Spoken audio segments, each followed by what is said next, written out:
So what I loved about Summit was that there were all different shapes and sizes of people, all different ages. Like I, in one workout, had like probably a late 60s older woman in front of me, and she was awesome, like doing the modified version but kicking butt. Like I was really impressed. So that was one of the things I loved about Summit. So you saw just like real people doing this, and the people walking across the stage that like got awards or had been, made so much money in the year and things like that. Again, same thing. Like some were like, you're like, oh, they're so beautiful. And some were just so normal. And then some, I was like, really? Like I would see them on the street and never think twice. So that was really cool because it made you feel like that you definitely have this. You can do this. Like anyone can do this as long as you put the effort in. So I liked that.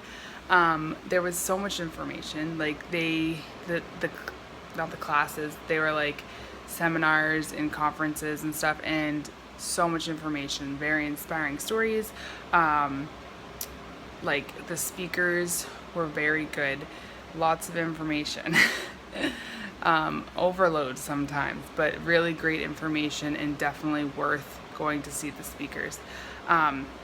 It was funny because I was in the clothes shop at one point and I ended up seeing one of the girls that she's like, I don't know if she's top 10, but she's like awesome, and I made eye contact with her and did like a double take, and then went over and talked to her and just told her that I liked one of the calls she did, and then asked her name, which is so terrible of me, but she's just like anyone else. And then I got a picture with her, and like she is just someone who has been successful. She's not a celebrity, but she is on TV. She's the modifier in the T25, Max T25 or something like that.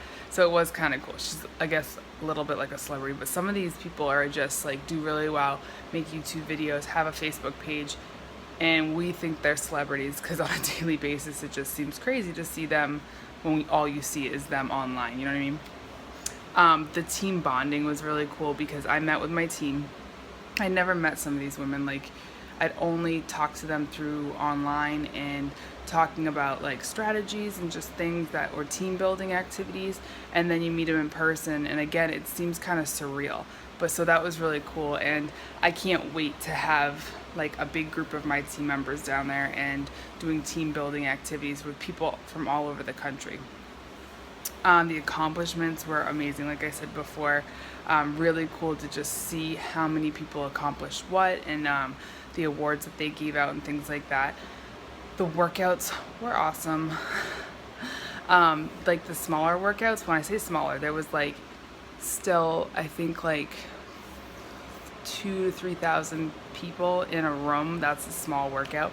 But the trainers are so great. I mean, you see them on TV if you have the workouts, but they just in person, it's like, again, very surreal, but a great workout. I'm not a huge fan of how close everyone is, but it's the idea of camaraderie. You're actually working out with this instructor right in front of you, and that's really cool and inspiring. And then let's see, the common goal, just everyone having this common goal for health and better lifestyle. I mean, it really isn't about, it isn't about the product. It's about having a better life. And through that, if you want to have a great life, you need to be as healthy as you can and as fit as you can. And I don't mean as fit as you can. I mean, like, you need to be able to walk up the stairs and get out of a burning building. Like, you just need to have these small things in place to really be the best you can be. So Summit, those are some of the things that I took away from Summit 2017 that were really awesome.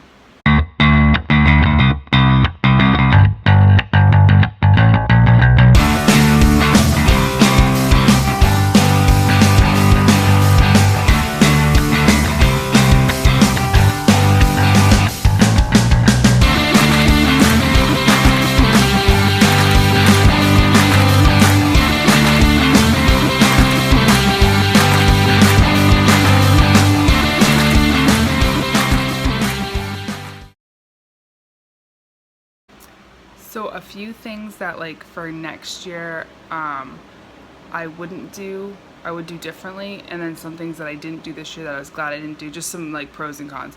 So it was super busy. We're always on the go, so you always want to like pack extra snacks in your bag, bring water. They wouldn't let us bring like water bottles in the Superdome, but you could bring water in like your shaker cup, so bring your shaker cup.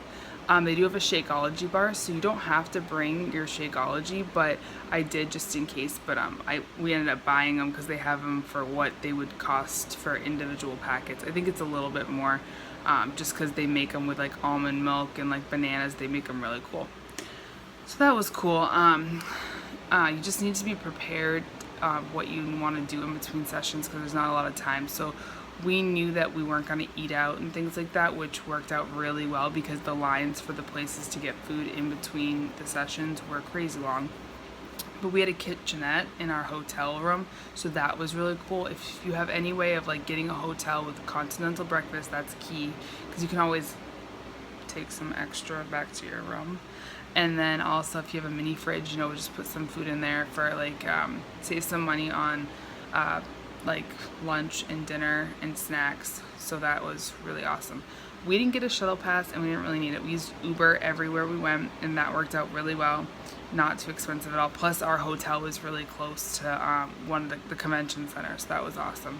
And like I said, we didn't do lunches, so we had the kitchenette, which was great. Yeah, so bring like a notepad and a backpack and pencils and just take it all in, like really live in the moment and enjoy what you're doing. Like I said, it was a couple of long days. So we got there Thursday, Friday and Saturday were the workshop days. And then we left Saturday night. So I would give yourself till like Sunday. If you can go home Monday, that's really awesome because you need like a day to kind of absorb it all.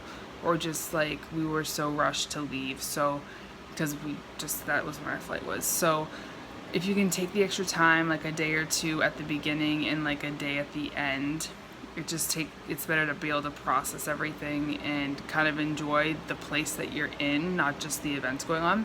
So those are a couple of my suggestions, what worked for us and what didn't. You can wear whatever you want to these sessions. So a lot of times we're just wearing comfortable clothes. You could wear your workout clothes and things like that. But unless you're getting an award or going to the parties or special events, you don't need to dress up. But you can always bring dressy stuff. And like I said, you qualify for some of the events that you're going to dress up for. So you'll know ahead of time.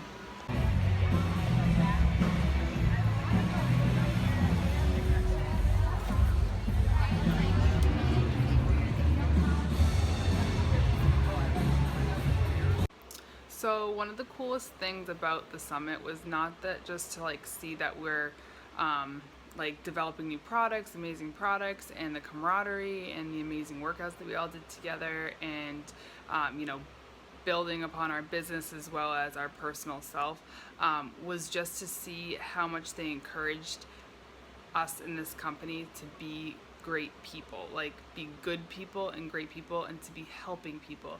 And that was awesome to see because of course we have these amazing tools for health and fitness and nutrition, and but that this company wanted to see people helping people more than anything else. They were encouraging us to help people over using their products sometimes. Like, not obviously don't use our product, but if someone couldn't afford it or things like that, we had an alternative just to be their coach, which costs nothing. So that was so encouraging to see that they weren't trying to make a profit. They knew that good people and helping people was more important. And that to me was just made me feel so good to be part of this. And I continue to look forward to going next year and the year after that. And I'm not quitting this coaching thing.